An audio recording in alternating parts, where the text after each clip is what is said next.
എൻസൈക്ലോവിൻസിൻ്റെ പുതിയൊരു വീഡിയോയിലേക്ക് നിങ്ങൾക്ക് ഏവർക്കും സ്വാഗതം. ഈ വീഡിയോയിലൂടെ നിങ്ങളുമായി ഷെയർ ചെയ്യുന്നത് ചൂട് ഏറുകയാണ്. അതുകൊണ്ട് തന്നെ 11 മണി മുതൽ 3 മണി വരെ നമ്മൾ ശ്രദ്ധിക്കേണ്ട ചില പ്രധാനപ്പെട്ട വിവരങ്ങളാണ് ഈ വീഡിയോയിലൂടെ ഷെയർ ചെയ്യുന്നത്.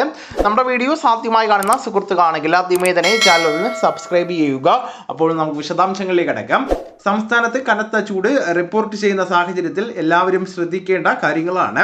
രാവിലെ 11 മണി മുതൽ വൈകുന്നേരം 3 മണി വരെയുള്ള സമയങ്ങളിൽ ഉയർന്ന അൾട്രാവയലറ്റ് സൂചിക രേഖപ്പെടുത്തുന്നതിനാൽ ശരീരത്തിൽ നേരിട്ട് സൂര്യപ്രകാശം ഏൽക്കുന്നത് പരമാവധി ഒഴിവാക്കേണ്ടതാണ്. തുടർച്ചയായിട്ട് വെയിലേറ്റാൽ സൂര്യാഘാതമോ സൂര്യതാപമോ ഉണ്ടാകാനിടയുണ്ട്. സ്വയം പ്രതിരോധം വളരെ പ്രധാനമാണ്. രാവിലെ 11 മണി മുതൽ വൈകുന്നേരം 3 മണി വരെ നേരിട്ട് സൂര്യപ്രകാശം ഏൽക്കാതിരിക്കാൻ എല്ലാവരും ശ്രദ്ധിക്കേണ്ടതാണ്. കുഞ്ഞുങ്ങൾ, പ്രായമായവർ, ഗർഭിണികൾ, ഗുരുതര രോഗമുള്ളവർ എന്നിവർ പ്രത്യേകം ശ്രദ്ധിക്കേണ്ടതാണ്. നേരിട്ട് വെയിലേൽക്കുന്ന ജോലികൾ ചെയ്യുന്നവർ ജോലി സമയം പ്രഭാതങ്ങളിലും വൈകുന്നേരങ്ങളിലുമായിട്ട് ക്രമീകരിക്കേണ്ടതാണ്.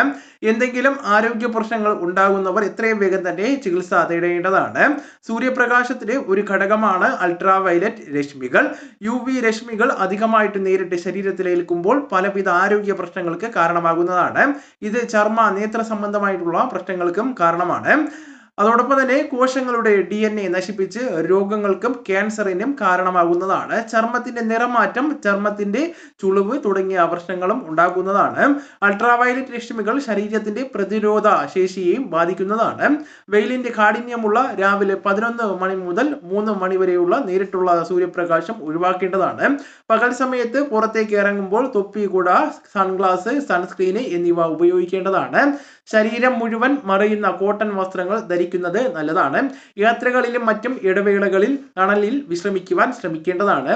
ശരീരത്തിൽ നിന്നുള്ള അമിതമായിട്ടുള്ള ജലം നഷ്ടമാകുന്നതിലൂടെ നിർജ്ജലീകരണം ഉണ്ടാകുവാൻ സാധ്യതയുള്ളതിനാൽ ദാഹം തോന്നിയില്ല എങ്കിലും ധാരാളം വെള്ളം കുടിക്കേണ്ടതാണ്. വീട്ടിലുള്ളവരാണ് എങ്കിലും നിർജ്ജലീകരണം ഉണ്ടാകുവാൻ സാധ്യതയുള്ളതിനാൽ വെള്ളം കുടിക്കണം. കുഞ്ഞുങ്ങൾ, പ്രായമായവർ, രോഗികൾ എന്നിവരെ സംബന്ധിച്ച് വീട്ടിനുള്ളിൽ പോലും ഇതുണ്ടായിരിക്കുന്നതാണ്. അതിനാൽ തന്നെ ഇത്തരക്കാർ ജലാംശം ഉറപ്പാക്കുന്നതിന് വേണ്ടി ഉപ്പിട്ട കഞ്ഞിവെള്ളം, മോര്, നാരങ്ങ വെള്ളം തുടങ്ങിയവ കുടിക്കുന്നത് നല്ലതാണ്. വീട്ടിനുള്ളിൽ വായു സഞ്ചാരം ഉറപ്പാക്കുക. അമിതമായിട്ടുള്ള മധുരം ചേർത്തതും കാർബണേറ്റഡ് ആയിട്ടുള്ള പാനീയങ്ങളും വളരെ സൂക്ഷിച്ച് മാത്രം ഉപയോഗിക്കേണ്ടതാണ്. അപ്പോൾ ഈ വിവരങ്ങൾ നിങ്ങളുടെ സുഹൃത്തുക്കളിലേക്കും മറ്റ് ഗ്രൂപ്പുകളിലേക്കും കൂടെ ഷെയർ ചെയ്യുക. നമുക്ക് തുടർന്നും വിജ്ഞാനപരമായിട്ടുള്ള മറ്റ് വീഡിയോസും ആനുകാലിക വിവരങ്ങളുമായിട്ട് വീണ്ടും കാണാം. അതുവരെ ഗുഡ് ബൈ.